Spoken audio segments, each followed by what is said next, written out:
అమర్, లాల్ సింగ్ కలిసి రణ్వీర్ని ఎక్కడికో తీసుకెళ్లారని, రణ్వీర్ నిజాలన్నీ మత్తులో చెప్పేస్తాడేమో అని టెన్షన్ పడుతున్న మనోహరి రణ్వీర్ ఇంటికి వెళ్తుంది. కానీ మనోహరి బ్యాడ్ లక్. అదే టైంలో అమర్ కార్ అదే ఇంట్లోకి ఎంటర్ అవుతుంది. కార్ సౌండ్ రావడంతో ఎవరా అని మనోహరి బయటికి తొంగి చూడగానే అమర్ కార్ దిగుతూ కనబడతాడు. దాంతో టెన్షన్ పడుతూ అమర్ ఆల్రెడీ వచ్చేశాడు అని కంగారు పడుతూ ఎక్కడ దాక్కోవాలా అని హాల్ అంతా వెతికి కిచెన్లోకి వెళ్ళిపోతుంది.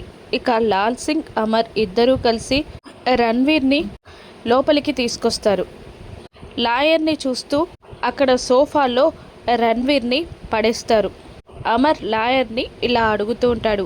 ఒక లేడీ ఇంట్లోకి వచ్చిందని వాచ్మెన్ చెప్పాడు. ఎవరాళ్ళు, ఆ లేడీ ఎక్కడా అని అడుగుతుండగా కిచెన్లో ఉన్న మనోహరి టెన్షన్ పడుతూ ఉంటుంది. లాయర్ కంగారులో అది సార్ పని మనిషి అని చెప్పేస్తాడు. దాంతో మనోహరి తల కొట్టుకుంటూ ఉంటుంది. తనెక్కడా అని లాల్ సింగ్ అడుగుతూ ఉండగా లాయర్ సమాధానం చెప్పడు. దాంతో అంతా అనుమానంగా చూస్తూ హాల్ నుండి మరొక రూమ్కి వెళ్ళి కిచెన్లోకి వెళ్తాడు అమర్. అక్కడే కింద కూర్చొని దాక్కొని ఉంటుంది మనోహరి. మనోహరి చాలా టెన్షన్ పడిపోతూ ఉంటుంది. అమర్ తనని ఎక్కడ చూస్తాడో అని. మనోహరి దాక్కున్న టేబుల్ దగ్గరికి వచ్చి నిలబడి తొంగి చూస్తూ ఉంటాడు అమర్. అమర్ మనోహరిని పట్టుకుంటాడా? రణ్వీర్ భార్య మనోహరి అని అమర్ గ్రహించగలడా? మనోహరి కుట్రలన్నీ బయటపడనున్నాయా? రానున్న ఎపిసోడ్స్లో చూద్దాం. Thank you for watching.